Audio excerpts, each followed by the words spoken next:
मेरे प्यारे भाई बहनों, मेरे एस्ट्रो ज्योतिष हिंदी चैनल में सभी का स्वागत है। सभी भाई बहनों को मेरी तरफ से हाथ जोड़कर राम राम।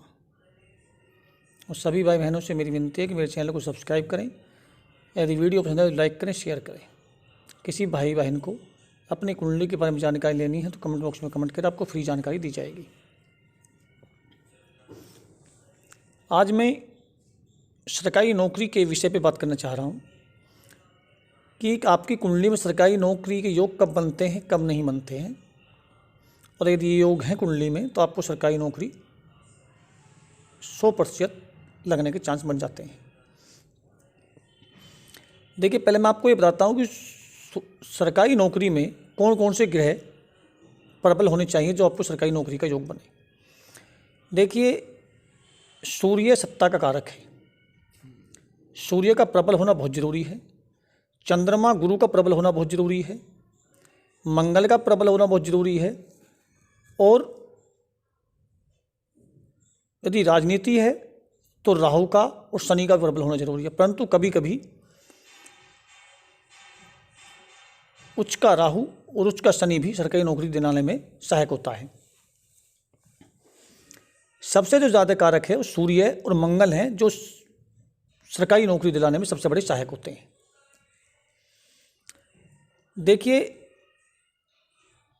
यदि आपका लग्नेश सिंह हो, यानी कि सिंह लगन के मालिक हैं आप, या फिर आपके लगन में सूर्य बैठा हो, दूसरे भाव या एकादश भाव से सूर्य से संबंध हो, पंचम भाव से सूर्य का संबंध हो, या फिर नवम और दसम से सूर्य का संबंध हो, तो आपकी गवर्नमेंट जॉब लगने के चांस बन जाते हैं। यदि नवम, दसम, एकादश इन तीनों में कोई से भी ग्रह का परिवर्तन योग हो, जैसे मान लिया मेष राशि कुंडली है और नवम भाव के मालिक धनु यानी कि गुरु हुए, दसम भाव के मालिक शनि हुए और एकादश भाव के मालिक भी शनि हुए, तो यदि मान लिया गुरु एकादश या दसम भाव में बैठ जाएं और शनि नवम में बैठ जाएं, यानी कि राशि परिवर्तन हो जाए इनका आपस में, या फिर भाव परिवर्तन हो जाए आपस में, तो आपको 99% सत्ता का लाभ मिलेगा, सरकारी नौकरी का उच्च पदस्थ लाभ मिलेगा आपको। यदि मंगल लगन नवम, दसम,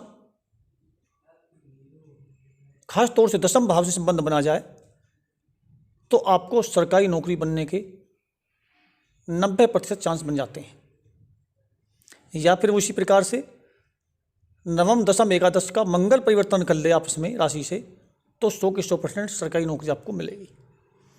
परंतु इसमें कुछ कंडीशन होती हैं। जो ये बता रहा हूँ मैं, इसमें ये अपनी राशि के हों या उच्च राशि में हों और कारक ग्रह हों आपकी कुंडली में, अकारक ना हो, नीच राशि में ना हो, शत्रु राशि में ना हो, तो 100 के 100% आपको सरकारी नौकरी का योग बनेगा। परंतु कहीं पर कमज़ोर हुए तो आपको सरकारी नौकरी हो सकता मिल जाए 99%, परंतु वो छोटे लेवल की, छोटे स्तर की नौकरी आपकी होगी। इसी प्रकार से गुरु और चंद्रमा, यदि कहीं पर गजकेसरी योग का निर्माण हो जाए आपका दसम भाव में, चतुर्थ भाव में, पंचम भाव में, नवम और एकादश भाव में, यदि आपका गजकेसरी योग का निर्माण हो जाए मजबूत अवस्था में, तो आपको सरकारी नौकरी अवश्य मिलेगी। इसी प्रकार से गुरु यदि उच्च राशि में या चंद्रमा भी अपनी उच्च राशि में, दोनों में से कोई सा भी ग्रह वो चतुर्थ, दूसरे और एकादश भाव और नवम, दसम, एकादश भाव में से कहीं भी ये दोनों ग्रह में से उच्च के बैठ जाएं और कारक होकर बैठ जाएं, तो आपको 100% सरकारी नौकरी का योग बनेगा। क्योंकि नवम भाव हमारा भाग्य का होता है, दूसरा भाव हमारा धन का होता है और एकादश भाव हमारी आय का होता है, और दसम भाव हमारी सत्ता का होता है, यानी कि क्या है हमारे पास, सरकार से संबंध होगा या नहीं होगा। तो जब भी ये दसम से संबंध बनाते हैं कोई भी ग्रह, उच्च का होकर या अपनी राशि का होकर और कारक होकर आपकी कुंडली में अगर दशम से संबंध बनाता है तो आपको 99% सरकारी नौकरी के योग बनते हैं।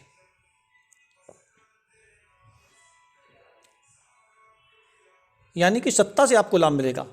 सरकारी नौकरी नहीं मिलेगी तो आपको राजनीति में आना होगा, राजनीति में, उससे आपको सत्ता से लाभ मिलेगा अवश्य। परंतु आज मैं सरकारी नौकरी के बारे में बात कर रहा हूं तो इसलिए सरकारी नौकरी के बारे में आपको जानकारी दे रहा हूं।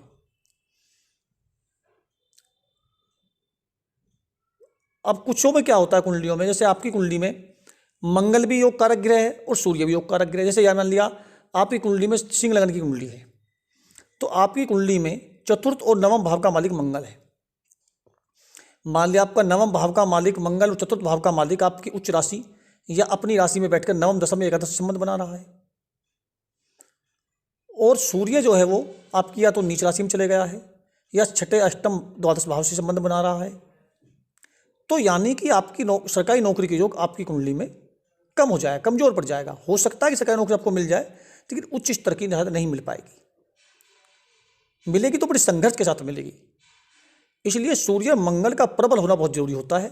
यदि आपकी कुंडली में सहायक नहीं बनेंगे तो आपको सत्ता का लाभ बहुत कम मिल पाएगा, सरकारी नौकरी कराने का लाभ कम मिल पाएगा। परंतु यदि आपकी कुंडली में राहु और शनि मजबूत अवस्था में, उच्च अवस्था में बैठे हुए हैं और वो एक योग का निर्माण कर रहे हैं दशम भाव से संबंध बनाकर, तो आपको राजनीति का सत्ता का सुख अवश्य मिलेगा। तो इसलिए यदि किसी भाई की कुंडली में या बहन भाई किसी कुंडली में भी आपकी भी दिख रहा है कि आप संघर्ष कर रहे हैं, बहुत मेहनत कर रहे हैं, आपको नौकरी नहीं मिल पा रही है, तो आपको मैं 2-4 उपाय बताता हूँ। इनमें से आप कोई उपाय करेंगे तो आपको भगवान चाहिए तो आपको सरकारी नौकरी अवश्य मिलेगी। आप सूर्य की उपासना करें, किसी न किसी रूप में सूर्य की उपासना करें। आप मंगल की उपासना करें किसी न किसी रूप में। अगर तुमने इन दोनों ग्रहों को साध लिया किसी न किसी रूप में तो आपकी सरकारी नौकरी के चांस बहुत अधिक बन जाते हैं। अब आप कहेंगे कि उपाय क्या है? सूर्य का उपाय, सूर्य का मंत्र जप कर सकते हैं, सूर्य को जल दे सकते हैं, आदित्य हृदय स्तोत्र का पाठ कर सकते हैं, 108 नामों का जाप कर सकते हैं, 1008 नामों का जाप कर सकते हैं सूर्यदेव के। इसी प्रकार से मंगल हनुमान का 40 पढ़ सकते हैं, हनुमान बाहुक पढ़ सकते हैं, सुंदरकांड का पाठ कर सकते हैं, ओम हनुमते नमः इसका 108 जाप कर सकते हैं, ओम अंगारकाय नमः इसका 108 जाप कर सकते हैं। तो इनको साधने के लिए कई मंत्र भी हैं, दान भी हैं, उपाय भी है। यदि इनमें कोई सा आप करेंगे, कोशिश करेंगे पूरी संघर्ष के साथ साथ, आप मेहनत के साथ साथ ये करेंगे तो आपको नौकरी मिलने में अवश्य आसानी होगी, सरकारी नौकरी के योग भी आपके बनेंगे। परंतु आपकी कुंडली में योग वो कुछ ना कुछ % किसी योग का निर्माण होना चाहिए, जब भी मिल सकती है। यदि आपकी कुंडली में कोई योग का निर्माण नहीं हो रहा है और आप संघर्ष करते रहेंगे तो आपका फिर इष्ट ही आपको दिला सकते हैं। नहीं तो यदि आपको इष्ट की पूजा नहीं करते तो आपकी नौकरी का मिलना योग बड़ा कैड़ा हो जाएगा। तो इसलिए ईश्वर से मेरी कामना है सभी भाई बहनों को सुख खुशी रखे, मेहनत करो, सफलता अवश्य मिलेगी, ईश्वर पर भरोसा रखें। अब मैं अपनी वाणी को विराम देता हूँ। सभी भाई बहनों को राम राम, धन्यवाद।